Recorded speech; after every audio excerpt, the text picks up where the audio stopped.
Hi, good morning. Welcome to Coffee with Me.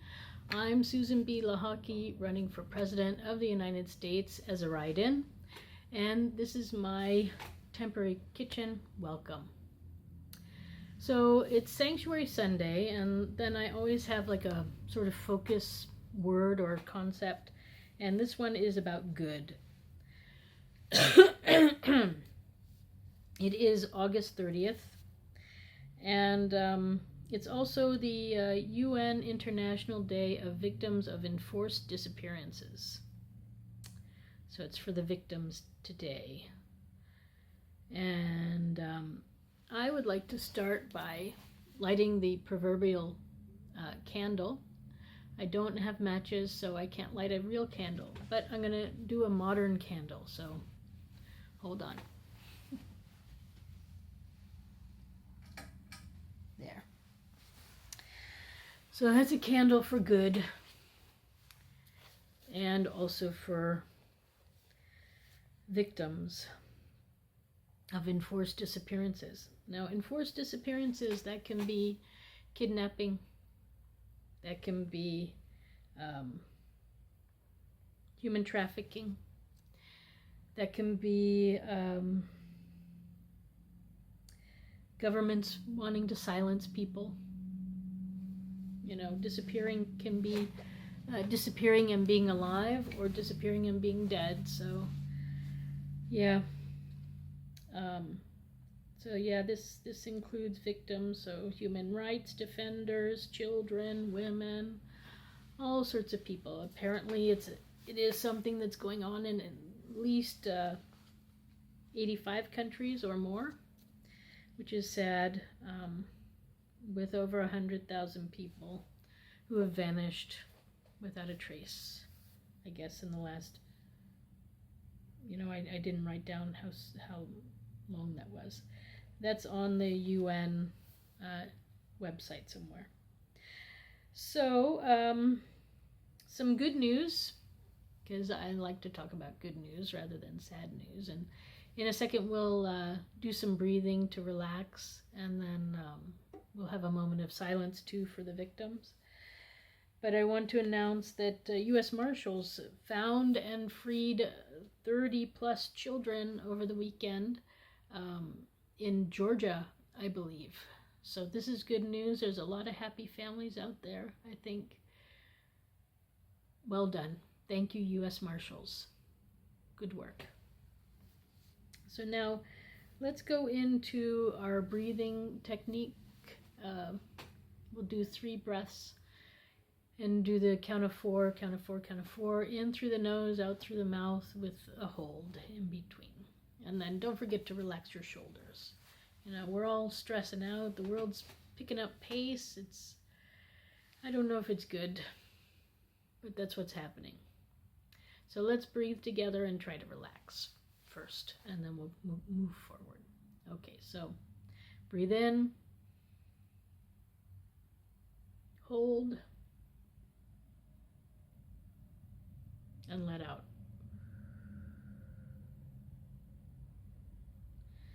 Breathe in, hold, and let out.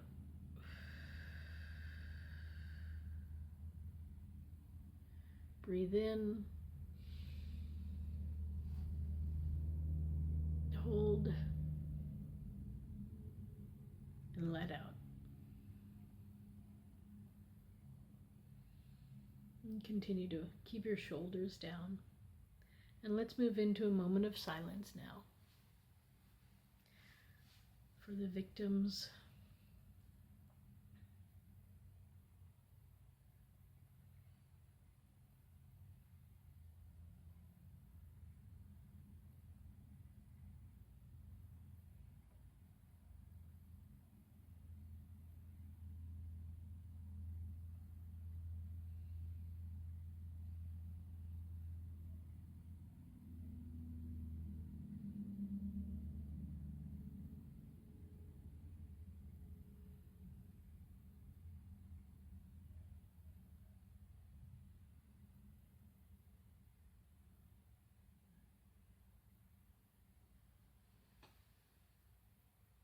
Okay.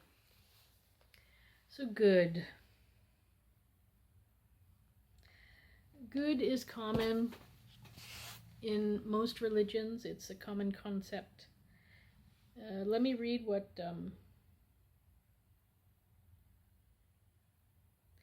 Wikipedia says about it. In most contexts, the concept of good denotes the conduct that should be preferred when posed with a choice between possible actions. Good is generally considered to be the opposite of evil and is of interest in the study of moral, ethics, religion, and philosophy. The specific meaning and etymology of the term and its associated translations among ancient and contemporary languages show substantial variation in its inflection and meaning depending on circumstances of place, history, religion, and philosophical content. Every language has a word expressing good in the sense of having the right or desirable qualities, and bad in the sense undesirable. A sense of moral judgment and a distinction, right and wrong, good and bad, are cultural universals.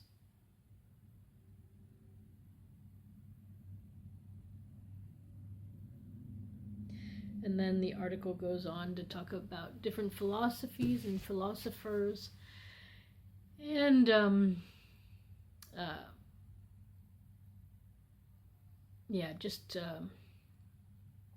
different religions.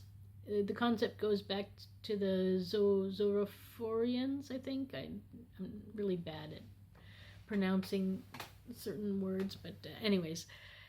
So if you want to look it up, Wikipedia, and read on about good, it's quite interesting. But anyways, I think in general, do unto others as you would have them do unto you. I think if you follow that, you get to how to be good, If you think cheating is okay and you cheat others, then others, might cheat back, and you might think that that's good, perhaps. I would say that most people don't think that that's good. So cheating, in my opinion of good, is not good. But yeah, just as a general guide for how to figure out what's good and bad, think about how you want to be treated. How do you want people to treat you? And, this goes so far as to countries too, You have the right to be treated good by your country. And if you're not treated good by your country, then you need to speak up. For sure. So, I think next I will move to a reading from my book here, where I get a lot of my good ideas. The reading is called Guide My Feet, and although it doesn't say where it's from, the words are traditional, whatever that means. And the music, because it's actually a song, but I'm not going to be singing it, there's no music involved in my version. It says spiritual. Spiritual from the collection of Willis Lawrence James, but that's the music part. So it's anyways traditional, and it's called Guide My Feet. Guide my feet while I run this race. Guide my feet while I run this race. Guide my feet while I run this race, for I don't want to run this race in vain. Hold my hand while I run this race. Hold my hand while I run this race. Hold my hand while I run this race, for I don't want to run this race in vain. Stand by me while I run this race. Stand by me while I run this race. Stand by me while I run this race, for I don't want to run this race in vain. Search my heart while I run this race. Search my heart while I run this race. Search my heart while I run this race, for I don't want to run this race in vain. The end. And I'm not running this race alone. I have my lady suffragettes with me. And today's suffragette is Elizabeth Cady Stanton, who I'm now resembling a bit more than Susan B. Anthony. So, Stanton was born November 12th in 1815 in Johnstown, New York, the daughter of a lawyer. She formulated her views on women's rights in her father's law office. She worked for 40 years with Susan B. Anthony to further rights for women. Stanton was a prolific writer and powerful speaker. In support of temperance, the abolition of slavery, and women's rights, she died October 26th, 1920, just before the vote in New York City. But at least she knew that the 19th Amendment was passed when she died. Great. So she is one of the founders, it says founder of the U.S. Women's Rights Movement. She organized the first Women's Rights Convention in 1848. Responsible for introduction of women's suffrage amendment to the U.S. Constitution adopted in 1920. So great, she got to see her work being fulfilled. Listed women's grievances in a Declaration of Sentiments modeled after the Declaration of Independence. Wrote with Susan B. Anthony History of Women's Suffrage, a classic document of the women's movement. So there we go. Yes, standing by me, or I'm standing by them. Okay, so guide my feet. The song of the day is by Enigma, and it's Return to Innocence. And with that, I am going to propose that we change the U.S. motto from "In God We Trust" to "In Good We Trust." Because there are a lot of gods out there, and there are a lot of people who are not believers in God. And if we want to be united, we have to start using concepts rather than, beliefs. And concepts of good is, like I said, in most religions and even in the non-religious. So it's a uniting force.